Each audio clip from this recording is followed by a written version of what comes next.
Welcome to Friday Night Firelight presented by Mortal Up. I'm Brian Brawdy, your host, broadcasting with telestreams of Wirecast, and sponsored by Nutrient Survival at nutrientsurvival.com, and of course, Firebugs at Firebugs, that's BUGGZ.com.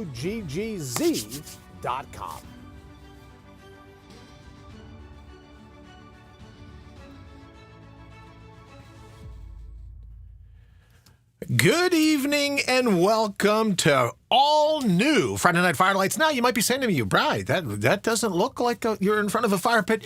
The wind, the rain, the 3/4-inch hail, all of it, right? When I call Chris Tomer a combat meteorologist, I'm not messing around.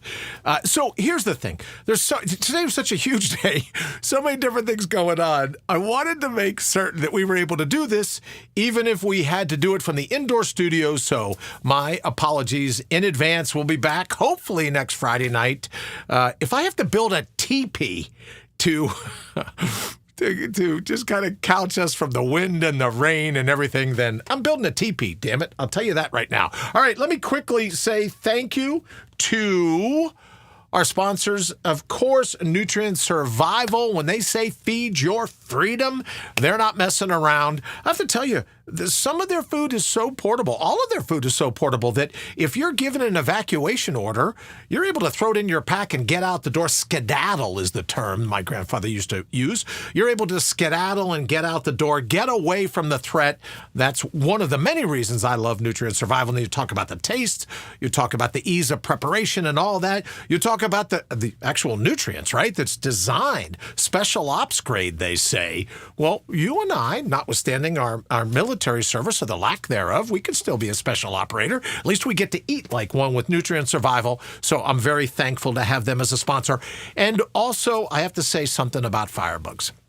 Now, before I say that, let me thank everyone for all of the texts, all of the emails, everything today, all of the messages, the phone calls for the people that wanted to talk about my 4-year anniversary getting out of the spa. Now, if I haven't clued everybody in, I should mention to you that I say the word spa because I don't want my younger kids of just, at least where they are right now, their mom and I are going to tell them about the brain tumor after the fact, but we just try, right? So you never can tell, especially with little kids running around. You always slip up, so I call it the spa. But today is the 4-year anniversary since the last time I've been in the spa to celebrate finally, let's hope, right? Finally getting out of the surgery room and all of the trips with the amnesia, the adjustment of the shunt, all the rest of that, to finally get out from underneath the scalpel.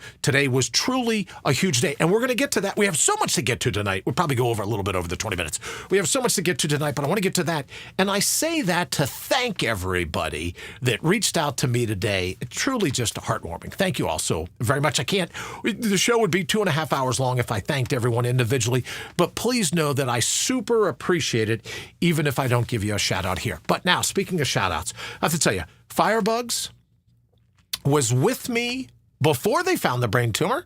They were a client. We were doing videos. We were doing all kinds of family fun, hanging out in front of the Firebugs fire pit, and of course, the Firebugs fishing poles. And Bob, just a brilliant inventor. They were with me before the surgery. They most certainly have been with me after my last surgery now, which, as you know, they're a sponsor of Friday Night Firelight. But I wanted to make mention of the fact that while I was on hiatus, they never forgot about me, right? It would have been easy to write me off and go, yeah, well, the pre-golf ball Brian is a little different than the post-golf ball Brian. But Firebugs never gave up on me.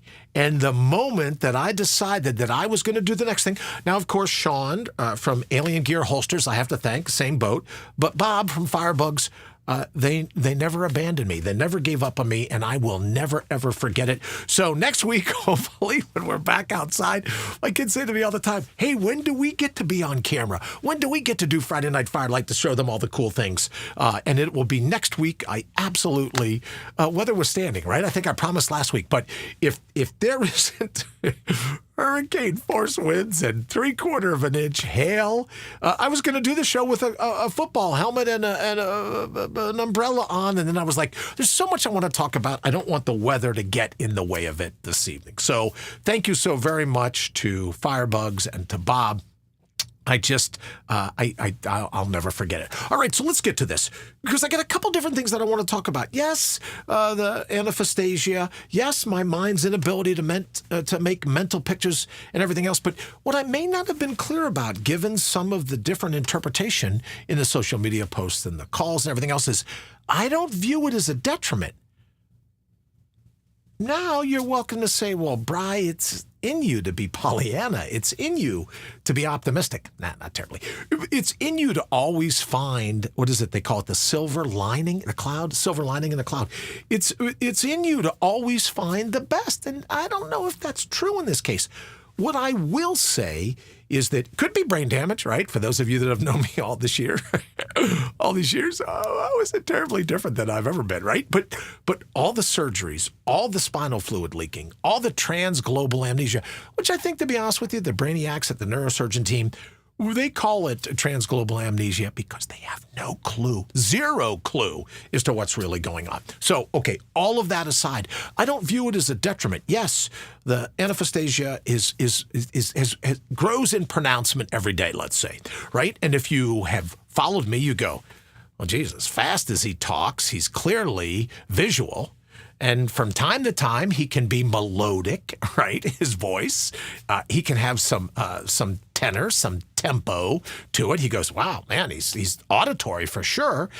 And then you go, wait a minute, now you're telling me you're kinesthetic? Well, outwardly, the visual and the auditory still seem to work. But inwardly, the kinesthetic attitude is that I can't make, in my mind anymore, visual or auditory pictures. Now, that is to say, when I try to recall something in the past, I can't see it. I can't hear it.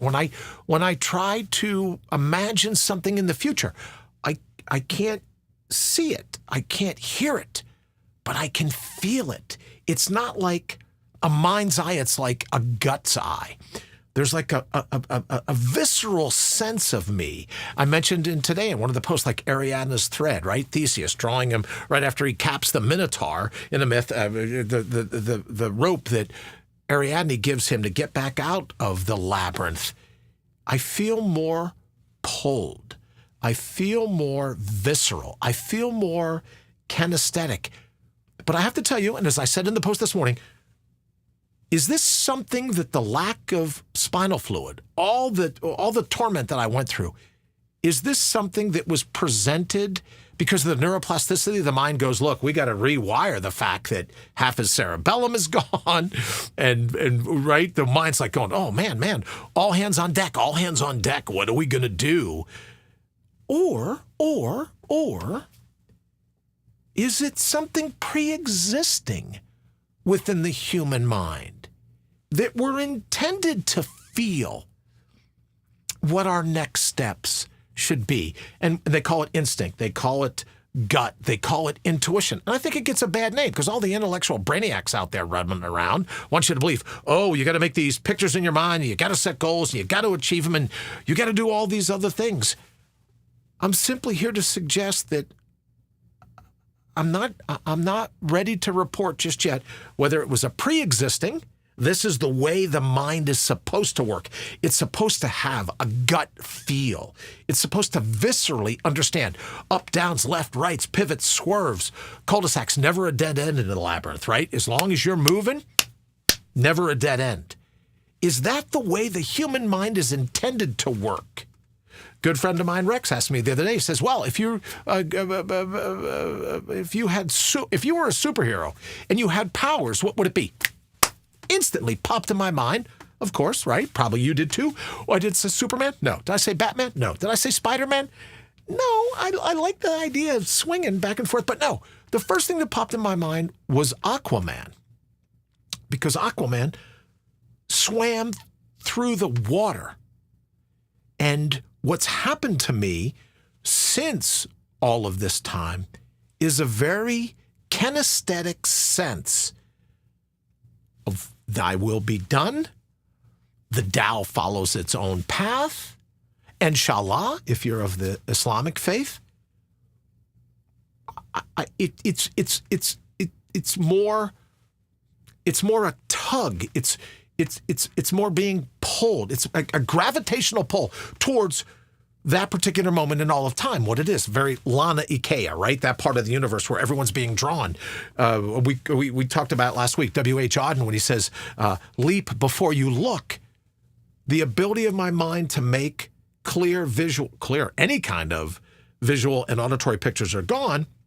It's replaced by a very visceral sense of what I need to do next within what I call the labyrinth of life. So everyone says, well, what about the still small voice or that tiny whisper or this or that? It's more a still small poking, a still small prodding me into the direction that I'm supposed to take. In that particular moment, I know it's very Buddhist, right? But in that very power of now, Eckhart Tolle, in that particular moment in all of time, so let me just get this, right? So I don't blow all my time talking about this. Although I think it's terribly important because I'm beginning to sense even as I speak to you that maybe you and I have abandoned a kinesthetic sense, a gut instinct, an intuition born out of grit, born out of just hitting it all the time. And no matter what, being able to say to fate, is that all you're going to do to me? That's all you're going to throw at me? That's what you intend on doing to knock me off course? Which is what leads me to the second thing I wanted to talk about this evening. And that is, I think human beings, me included, you and I, maybe, perhaps, if you haven't, God love you, but I think at times human beings forget how special they are. I don't mean special, I mean really special.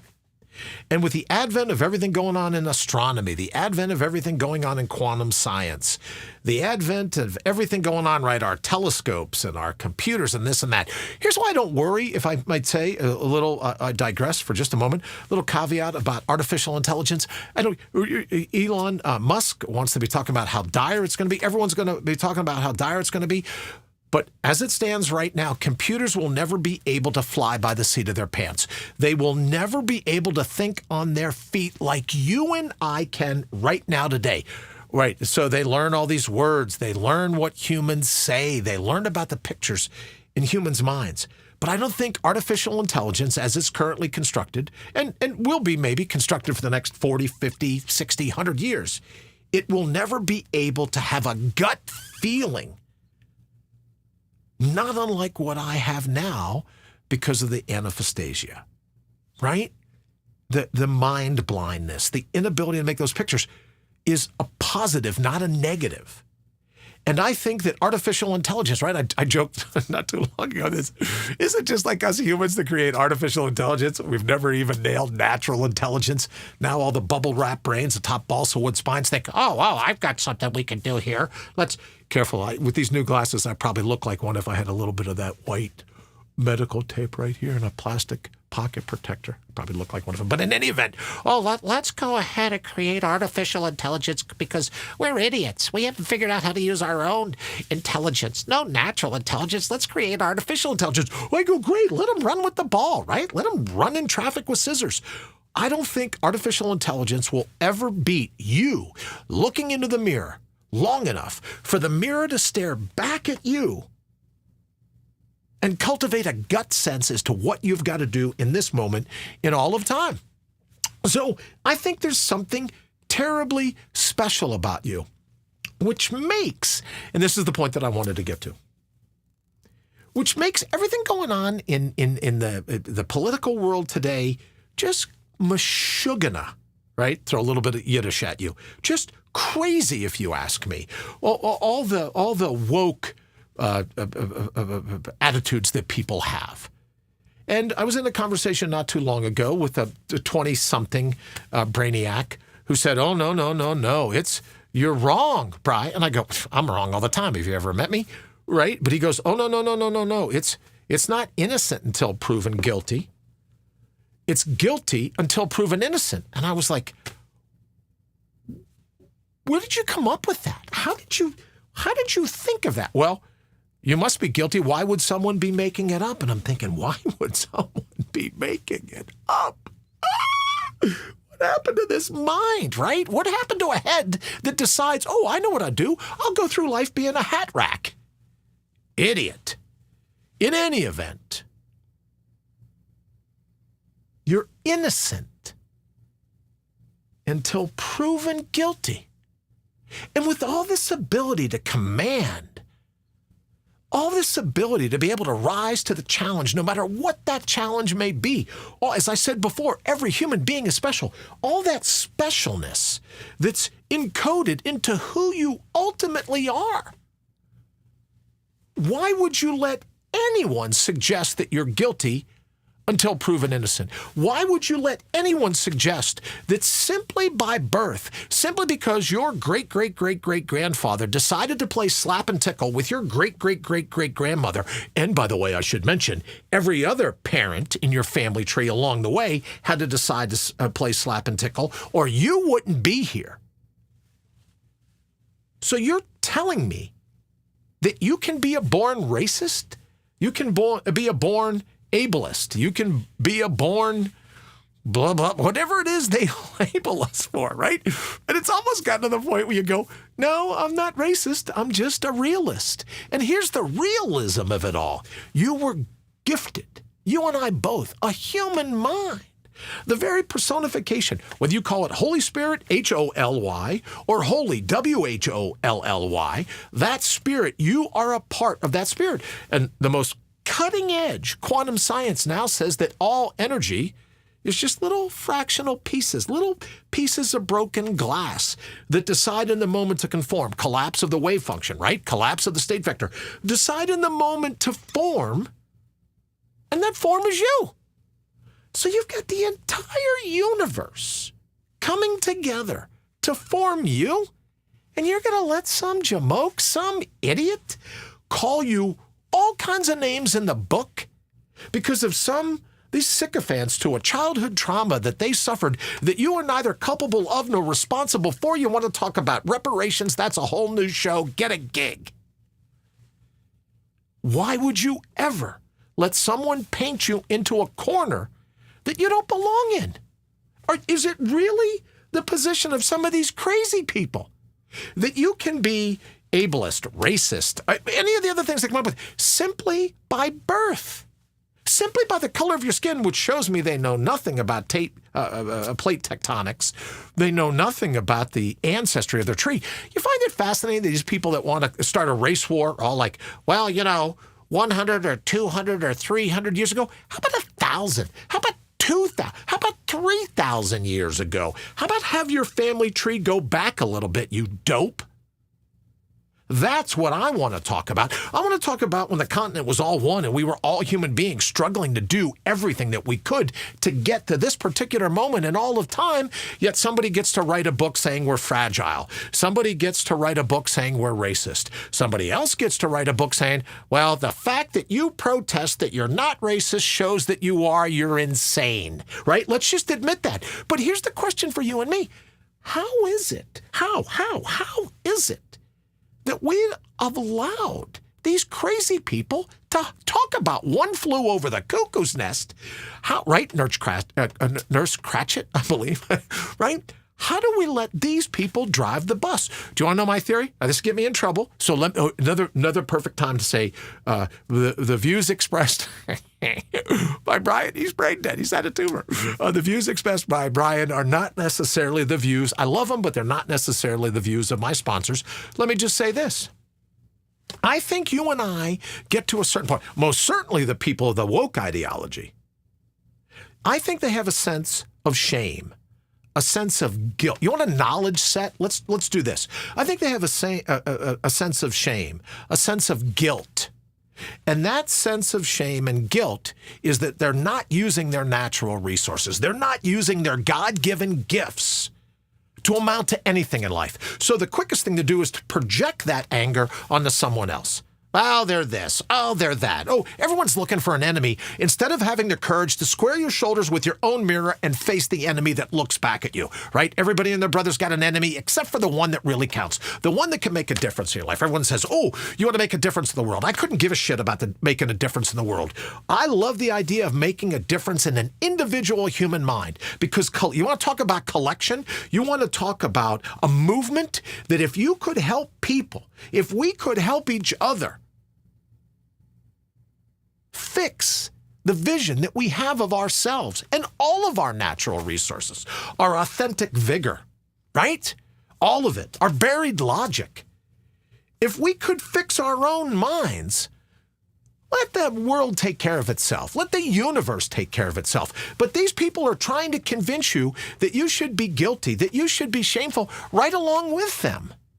And I'm simply here to suggest for those of us that have decided, yeah, no, I'm innocent until proven guilty. Right? If you've got proof that I'm any of the things that you say I am, just bring it. And if a jury of my peers goes, hey, we looked at all the evidence and it sucks being you, but that's the label, that's a different story. But until now, why just adopt those labels? Why let crazy people, why give them an open mic? Why let them to the podium? I think I have the answer. I think perhaps, albeit subconscious, you and I have a sense of shame and guilt because we haven't used our God-given gifts to their full potential. We've squandered our probability. We've squandered our natural resources. So subconsciously, I think at times we go, yeah, I deserve to be labeled this way or that way. I deserve to feel a little bit of shame. I deserve to feel a little bit of guilt. And then there's people out there, right? The evil people in the world, they go, oh, let's hijack that. He feels guilty. He feels shameful. He's already got himself on the ropes when it comes to looking in the mirror. So let's just hijack that and we can get him to feel, we can insert the definition of guilt. He doesn't know what he's doing. He just feels, right? He's just a mess because he feels horrible that he hasn't used the intellect that he was given. She hasn't used the natural resources that look, they may be dormant, but they're not dead. She hasn't used the natural resources that God, and if you're a scientist, the universe has encoded in you. So maybe we feel a little sense of going, really, Bri? That's it? Well, I guess I'll hang my head. I guess I should feel shameful. All right, well, maybe they're right. Maybe there's something for me to be ashamed about. Baloney, I'm calling BS. Absolute baloney. They're doing everything they can to usurp. Here's another thing. If I could, just give me a couple more minutes. Here's another thing. Did you ever notice everyone says, oh, well, they're trying to alter your DNA? Trying to alter DNA. Why is that? Why is that? Why? Oh, great question. Here, let me answer it for me. Why is that? Because they're scared to death of your DNA. The powers that be. And listen, here's another thing. It's just like, right? This is great therapy for me. It's like I should be lying down on a couch with some guy with a clipboard and a pipe, right? I should be lying on a couch. Let's just agree to agree on this. Governments are in the business of protecting governments. They don't give a crap about you. Like law enforcement. Oh, serve and protect. Yeah, it's a soft goal. They're here to protect themselves. They're not here to protect you. Governments are here to protect their interest in maintaining power. And you find these people that want to label you with all kinds of craziness, that it isn't you in your heart, based simply on the layer of your skin.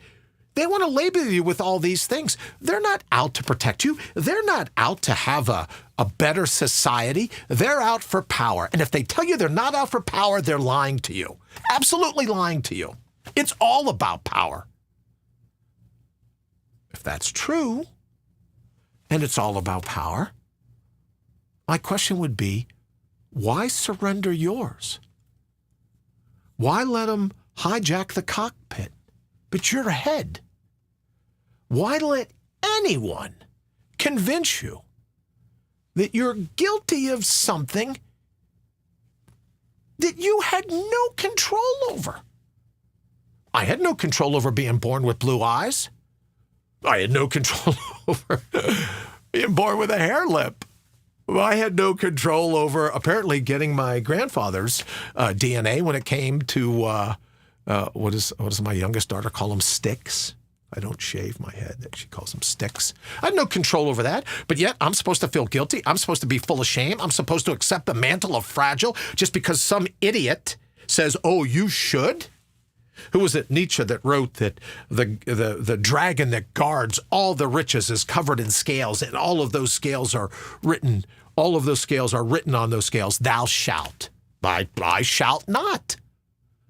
I'm not going to accept your guilt. I'm not going to accept your shame. I'm not going to accept your label. I'm not going to accept your drooling vomit. Just so you can sell some books, just so you can start a race war, just so you can start an ableist war, just so you can start a sexist war. The lists of this go on and on. How about it's time to be a realist?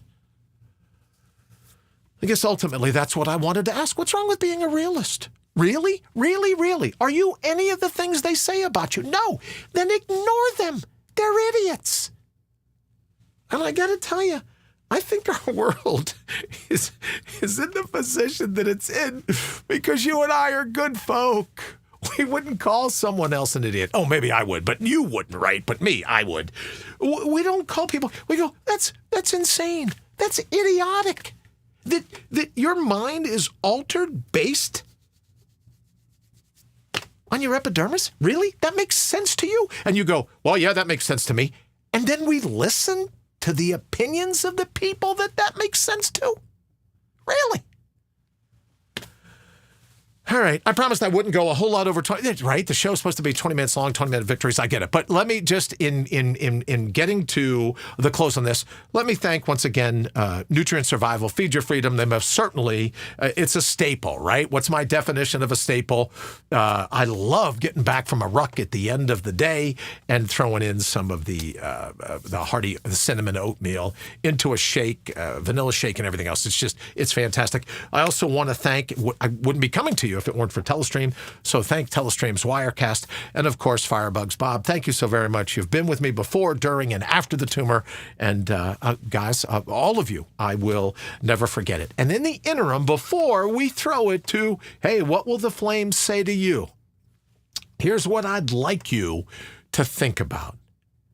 Are you really guilty before you're proven innocent? Really? And what would you think about someone that suggests you're guilty until proven innocent? If I said to you, oh man, that magenta hair, that looks good on you. And you go, I don't got magenta hair. Oh, no, you do. It's magenta. I can see it. It's clear. I identify as someone that says you have magenta hair. I don't have magenta hair. I don't have a wig. What are you talking about? Doesn't matter what you say. The fact that you protest to having magenta hair shows me you have magenta hair. And you go, are you crazy? Well, look, me think thou dost. Right? They're quoting Billy Shakespeare. Me think thou dost protest too much. You got magenta hair. That's all I'm saying. I identify as a person that knows how to judge magenta hair, and you, brother, have it. Would you just pick up your bag full of food, let's say at McDonald's, wherever you are? Would you just move to get as far away from that person as possible? And you go, I don't know what's wrong with this guy. I don't know what's wrong with this girl. I know I'm not supposed to say ladies, so I don't know what's wrong with this group of ladies. Or I don't have magenta hair. Or do I? Right? Well, they seem very adamant about it. They seem very passionate about it. Good golly, they seem, right? It's all that ardor, all that passion. They've got to be right. No, you don't. You don't got magenta hair. Look in your own mirror. Hold your own feet to the fire. You don't have magenta hair. And I think that's what I'll leave for this evening. Again, sorry I'm not being out alongside of a Firebugs fire pit. There's a great idea all those months ago, right? Oh, let's do a fire. And then the wind, the rain, all of it. So my apologies. We'll get back. Don't forget to check out the flames here in the close and see what the flames are saying to you. Thank you again for all of the messages today. But please know, as I get ready to get out of here, I don't view it as a detriment. I don't view it as any type of damage. I'm seriously beginning to wonder that should you and I pay more attention to our instinct? Should you and I pay more attention to our intuition? To the pull, that still small pull of our soul? Should we let our gut decide more than we currently do?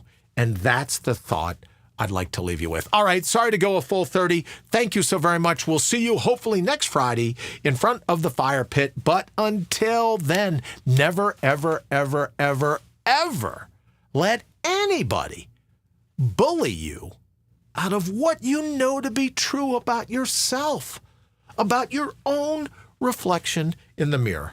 And of course, as always, till I talk to you. Oh, we got to talk next week about Rumble. Rumble. We're on Rumble now. If you get a chance to head on over there, we just got to do all kinds of stuff. We'll get to some housekeeping next week. But until I speak to you next, remember, mortal up. If for no other reason, your enemies hate it when you do.